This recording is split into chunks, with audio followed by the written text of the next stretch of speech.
तो आइए कंटिन्यू करते हैं अपनी क्रोनोलॉजी सीरीज को और आज के इस वीडियो में हम लोग देखने वाले हैं chronology questions and the dates of age of revival and Elizabethan age. जो सबसे पहला क्वेश्चन हम लोग को दिखाई देता है उसमें हम लोग से कहा गया है क्रोनोलॉजी में डालने को in these most important works को, जिसको हम लोग ऑलरेडी देख चुके हैं। एज ऑफ रिवाइवल के सेक्शन से बोले तो हम लोग को सिर्फ एक ही ऑप्शन दिखाई देता है, ले मोटे दी अर्थर, जो आपके 1485 में पब्लिश किया था सर थॉमस मैलरी ने।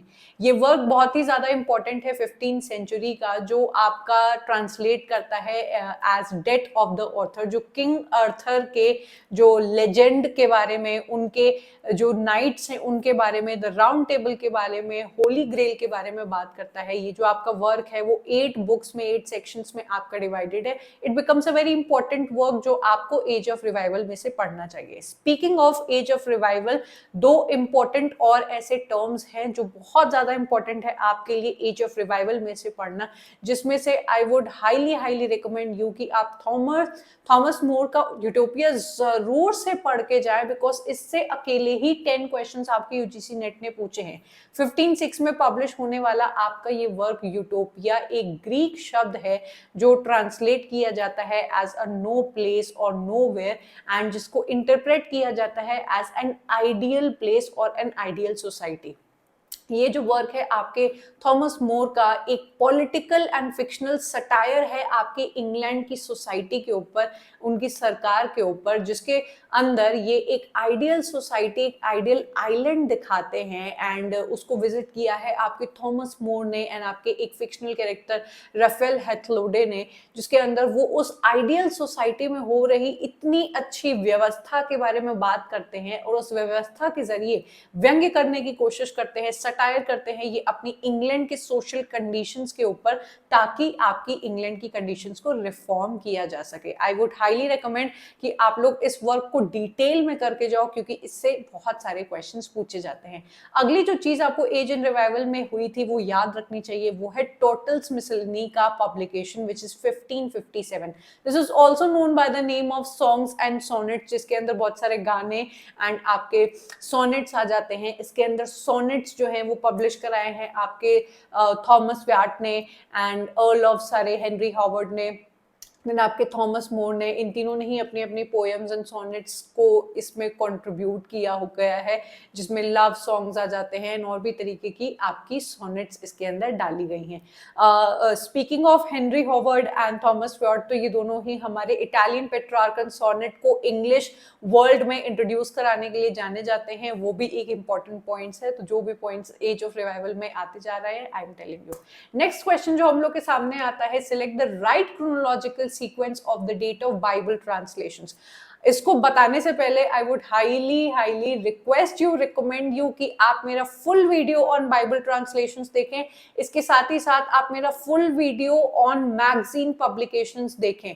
अगर आपने कभी भी क्वेश्चंस को लगाया है इंग्लिश लिटरेचर के, तो आप जरूर अग्री करेंगे कि बाइबल ट्रांसलेशंस के क्वेश्चंस एंड मैगजीन के पब्लिकेशन के क्वेश्चंस ऐसा हो ही नहीं सकता है कि किसी पेपर में नहीं आए हो। इन दोनों में से कभी ना कभी आपको क्वेश्चंस मिलते ही हैं। एंड इसमें मेरी फुल लेंथ वीडियोस हैं, इसी चैनल पर फ्री हैं, तो प्लीज जाके टाइम इन्वेस्ट करो और उनको देखो। व्हाई एम आई सेइंग कि टाइम इन्वेस्ट करो, क्योंकि इन्वेस्टमेंट करोगे तभी जाके एग्जाम में क्वेश्चन आएगा एंड आपको उसका फायदा देखने को मिलेगा। क्वेश्चन आप यहाँ पे देखिए कि काफी सारे आपको बाइबल्स के वर्जन्स दिए गए हैं एंड आपसे पूछा गया है कि इसको क्रोनोलॉजी ऑर्डर में लगाओ। तो ये आपको तभी पता होगा जब आपकी जितनी भी बाइबल है, मैंने पिछले वीडियो में भी बताया था, आपका Gutenberg Bible, Wycliffe Bible, Tyndale Bible, Coverdale Bible, King James version of the Bible, Holman Bible, then आपको यहाँ पे दिखाई दे रहा होगा revise standard version of the Bible. ये सभी बाइबल की डेट्स मैंने यहाँ पे दी है। इसका फटाफट से पहले तो स्क्रीनशॉट ले लो। टिंडेल बाइबल आपकी 1536 में 1526 में आपकी कंप्लीट होती है। देन किंग जेम्स वर्जन आपको रटा होना चाहिए, 1611 की इसकी डेट है। देन आपका revised standard version of the Bible की डेट यहाँ पे 1952 दे रखी है। And Holman Christian standard Bible 2004 का सबसे लेटेस्ट वर्जन है। तो इन सभी डेट की आप स्क्रीनशॉट लीजिए, इसको लर्न करिए and full video on your Bible translations देखिए। अपने नोट्स में स्टेप बाय स्टेप सारे सिर्फ और सिर्फ नाम लिखिए और उसकी डेट लिखिए एंड एंड रोज सुबह को उठ के उसको जपिए, उसको लर्न करिए, क्योंकि यूजीसी नेट आपसे बाइबल ट्रांसलेशंस बेटा जरूर पूछता है। Do not miss this. Okay, third question again आप देख पा रहे हैं, आपसे पूछा गया है ऑन बाइबल ट्रांसलेशन। अब देखो ये कोई क्रोनोलॉजी वाला क्वेश्चन नहीं है, but just to show you कि बाइबल की इंपॉर्टेंस एंड इनके क्वेश्चंस कितने पूछे जाते हैं, एंड ये डेट से ही रिलेटेड है, तो हम लोग को ये करना जरूरी है। जहां पे आपसे पूछा गया है कि earliest version of your English Bible, जो प्रिंटेड वर्जन है, वो आपका कौन सा है, तो वो है आपका जिनेवा बाइबल, जो 1560 में पब्लिश हुआ था। अगेन आपको बाकी वर्जन्स की भी जानकारी अच्छे से होनी चाहिए, ताकि आप ऐसे क्वेश्चंस को आसानी से कर पाए। देन इसी के साथ आप हमारे पीवाईक्यू टेस्ट सीरीज को जरूर से ट्राई करिएगा, जहां पे आपको ऐसे ही क्वेश्चन सिग्रीगेटेड फॉर्मेट में मिलते चले जाएंगे, जिसके थ्रू आप जज कर सकते हो कि किसी भी सेक्शन को अगर आपने पढ़ा है तो वो आपका कितना तैयार है, कितना नहीं है। टेस्ट सीरीज के फॉर्मेट में आपको ये पीवाईक्यूज मिलते हैं स्टैंडर्डाइज्ड एकदम फॉर्मेट में, तो आपको किसी भी चीज की ऑथेंटिसिटी की चिंता करने की नीड नहीं है। क्वेश्चंस के साथ आपको डेट भी मिल जाएगी, जो आपको मदद करेगी ये शो करने में कि कौन से ईयर में आया है एंड मुझे आ रहा है या नहीं। ठीक है, चौथा क्वेश्चन जो आपके सामने है, क्रोनोलॉजिकल पब्लिकेशन पूछी है इन्होंने यहाँ पे कुछ पब्लिकेशंस की। हम लोग इसी के साथ आ जाते हैं आप लोग के बोल सकते हैं एलिजाबेथन एज में, जहां पे आपको एडमंड स्पेंसर का फेरी क्वीन देखने को मिलता है। देन आपके आगे का ये वर्जन है रोमांटिक एरा का, कोलरिज एंड वर्ड्सवर्थ का lyrical ballad. Then Pablo Neruda and Charles Baudelaire. Now ऐसा पॉसिबल हो सकता है कि ये जो 2 पॉइंट्स हो ना, ये बच्चों को ना पता हो। अब ऐसे क्वेश्चंस को करने का क्या तरीका होता है, सबसे पहले तो आपको एडमंड स्पेंसर जैसे ही दिखाई दे तो आपके दिमाग में आना चाहिए कि अच्छा ये तो एलिजाबेथन एज को बिलोंग करते हैं, भले मुझे इनके वर्क की डेट नहीं याद हो, तो ये एलिजाबेथन एज में आ गए। ठीक है, वो मैं यहाँ पे मेंशन कर दूंगी। कोलरिज एंड वर्ड्सवर्थ तो रोमांटिक एज में आते हैं, ये तो बाद में आते हैं। दैट मीन्स मेरा ए वाला तो ऑप्शन पहले ही आएगा, उसके बाद बी आएगा। देन ये एक हिट एंड मिस क्वेश्चन आपका बन जाता है। अगर आपको इसमें से किसी की भी डेट आती है तो आप इस क्वेश्चन में से और इस पॉइंट में से, दोनों में से किसी को चूज करके या तो आपका सही बैठ जाएगा या तो आपका गलत बैठ जाएगा। अगर इन दोनों में से आपको आता है तो आपका आंसर सही बैठना ही है।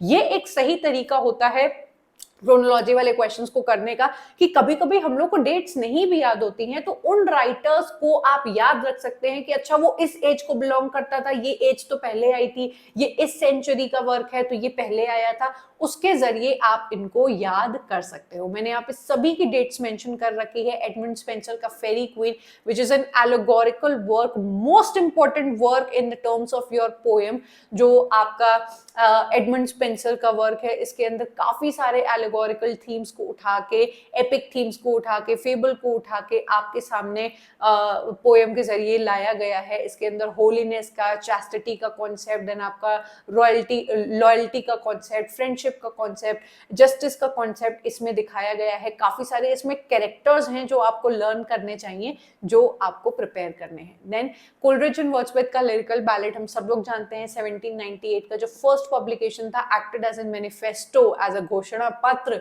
फॉर एवरीवन की यहाँ से रोमांटिक एज आपकी स्टार्ट होती है। इनका फोकस था आपकी बोल सकते हैं ओरिजिनल लैंग्वेज के ऊपर, बहुत ही ऑर्डिनरी कॉमन मैन की लैंग्वेज के ऊपर, and not on the very flowery और स्टाइलिस्टिक स्टाइल्स जो अभी तक आपके पिछली एजेस में यूज किए जा रहे थे।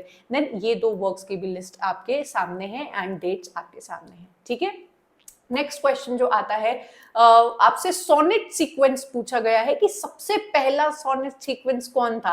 अगेन एलिजाबेथन एज के अंदर इससे भी काफी क्वेश्चंस पूछे जाते हैं, जो कि आपके सोनेट सीक्वेंसेस है। एडमंड स्पेंसर का एमोरेती, देन फिलिप सिडनी का एस्ट्रोफेल एंड स्टेला, सैमुअल डेनियल का डेलिया है, एंड माइकल ड्रेटन का आइडियाज मिरर है। इसकी टाइम भी मैंने आपको दे दिया है। जो सबसे पहले आता है हमारे फिलिप सिडनी का एस्ट्रोफेल एंड स्टेला 1591, 108 इसके अंदर सोनेट्स एंड कुछ सॉन्ग्स आपको देखने को मिल जाते हैं। स्टार लवर के नाम से ये जाना जाता है, जो स्टेला को इंटरप्रेट करता है, एंड इसमें लव सॉन्ग्स आपको देखने को मिलते हैं। Same goes for your Edmund Spenser एमोरेती।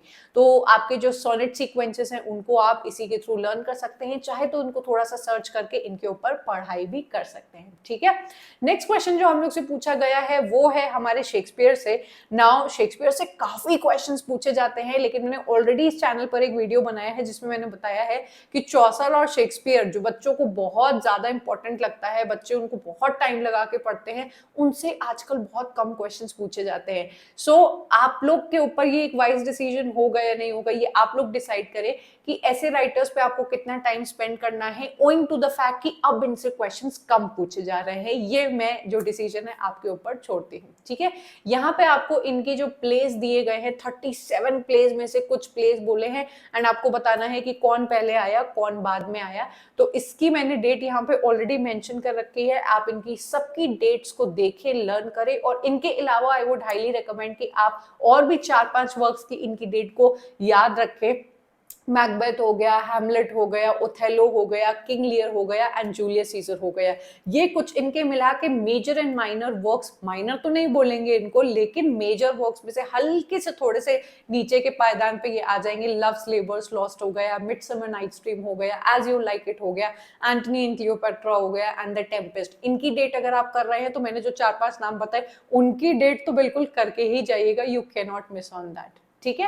Then आपका अगला क्वेश्चन जो पूछा जाता है वो है आपका एक क्वेश्चन जिसमें पूछा जा रहा है कि बताओ कौन सा वर्क इसमें 18th सेंचुरी का नहीं है। तो कौन सा वर्क इसमें 18th सेंचुरी का नहीं है? एडवांसमेंट ऑफ लर्निंग, जो आपके फ्रांसिस बेकन का वर्क है। ये वर्क पब्लिश हुआ था आपका 1605 में, विच मेक्स इट कि ये हमारे एलिजाबेथन एज का वर्क है। देन बाकी जितने वर्क्स आपको दिखाई दे रहे, जॉनथन स्विफ्ट का गुलिवर्स ट्रैवल 1726 में, स्पेक्टेटर जो आपकी मैगजीन पब्लिकेशन है। अभी आगे जैसे जैसे आगे बढ़ते जाओगे तो खुद दिखाऊंगी मैं आपको कि कितने क्वेश्चंस मैगजीन पब्लिकेशन से पूछे जाते हैं जो आपको अभी तक रटे होने चाहिए अगर आपका एग्जाम नजदीक है।